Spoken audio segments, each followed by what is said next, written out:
Hey, true believers. Chris Mack coming at you today with Future State Dark Detective #1.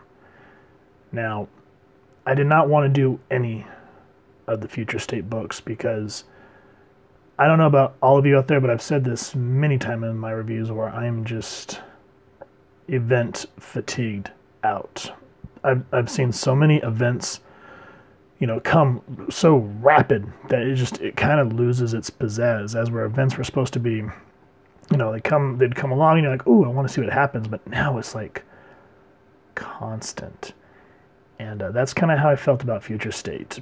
But my local comic shop threw this and the new Batman in my box.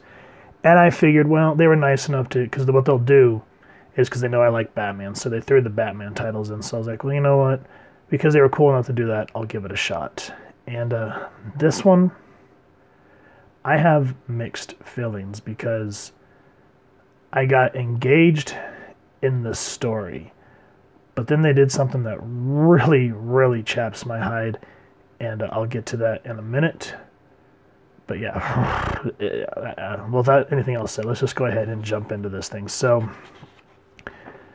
you open up, and this is supposed to be a futuristic Gotham, and so the artwork, I think, is absolutely gorgeous. You got this, I don't know if this is 3D modeling or if this actually came out of their heads, because, a lot of modern artists will trace over 3D models, which kind of really, depending on who it is, can either really kill a book or enhance it. I like when people can pull stuff out of their mind, like old school Jack Kirby, John Byrne, artists like that, where they had to think about it, you know what I mean? So anyway, with that aside, this at least gives you this sort of bleak feeling that you're going to, of this world that we're going into. And you see that Bruce Wayne looks very down and out. And what I like here is how the writer, we'll get into who wrote it here in a minute, the writer sort of sets this up. It's a really interesting way. So let's go back. And I'll explain it here. It says, turn the page so that I can really help try to enhance this. It says, Gotham is a funeral no one's attending. It's a metaphor about something broken. It's Eleanor Rigby, who no one's going to give up about because she kept her face in a bucket. Something like that. And it says, Bruce Wayne, son of Gotham, was shot and killed last month in an alley. So you're just kind of like, wait a minute, what's going on here? And then we see Bruce running through the streets of this Neo-Gotham with an injury. And it says here, the multiverse has been saved from the brink of destruction. With victory comes new possibilities, as the triumph of our hero shakes loose the very fabric of time and space. From the ashes of death metal comes new life for the multiverse, and a glimpse into the unwritten worlds of tomorrow. So we haven't finished Death Metal yet, which is another event, and there's plenty I want to say about that later. But just know that these alternate realities take place because of what happened in the multiverse of Death Metal. This is Mariko Tamaki writing, Dan Mora art and cover, Jordi Belair doing the colors, Aditya Bidikar doing the lettering, and then here's everyone else working on the book. And then, of course, Batman was created by Bill Finger with Bob Kane. So we have a lot of these scenes where we see Bruce looking, as I said, down and out. The backgrounds really enhance the mood of the rain, the lightning, which I wish we could get some here. But it's very nice. The panels aren't too flat. It helps set the mood of what's going on. He kind of has this talk with this girl in this restaurant, and my only problem is, she's supposed to be younger, but she has an overuse of like with the like, and those of you that use like, stop it.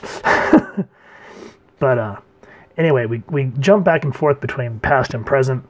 This is after Batman got shot, and you find out that this doctor here, he's very uncaring, very cold, very calculated, and Bruce has to spend the last of his family's fortune to get this bullet out of his guts. And so it even says, this was the last of the Wayne Enterprises money. So we come to find out that, along with Bruce being dead, he's also broke. And then, of course, Batman is allegedly dead as well. And I like this panel here because he's in the middle of this new Gotham. It looks like downtown Tokyo. And you see this, what do you call it? A memorandum, or whatever you want to call it, standing over him. And he running away from it. So it kind of has this duality feeling to it. So that's really cool. Now Bruce decides to kind of jump in and save someone that's being mugged. Which here it says, what do you have to do? Do you have to fight your way out of the grave? Fight the forces that put you there? Shut down the magistrate before it destroys Gotham for good? And so he's running. This kind of reminds me of The Dark Knight Returns, where Bruce is struggling with himself to come out of retirement, where Batman's saying, you're never going to be finished with me. And so he has this whole fight with himself. And in a sense, that's what this feels like as he's running away from this new world order government, the magistrate. He goes, the ghost of what you once were. And you see him tear open his jacket, and we see him kind of don sort of a rebellious looking Batman look. He says, why not? Aren't there some ghosts who don't know when they're dead? So that's a really cool idea. But the thing is, you can see that he's been out of the fight for a little while, because even though he's able to essentially get away, he's rusty. Where he uses his zip line, smashes into one of the neon signs. So we can see that our hero is having issues, and he's going to have to build himself back up. So I like that idea that even though Bruce wants to come back, he's not what he once was. And that's what kind of sucked me. I was like, well, I want to see if he's going to be able to take down this whole new world order that's taken over Gotham. And just the artwork itself was very well done. There's dynamic paneling. Nothing really feels super flat like in a lot of more of the modern books. So that was a cool idea. But what I hate is, check this out. And this is what I was talking about at the beginning. Is look at how many pages the Batman story is. This is a Batman story. Now, this is a backup story that features Grifter.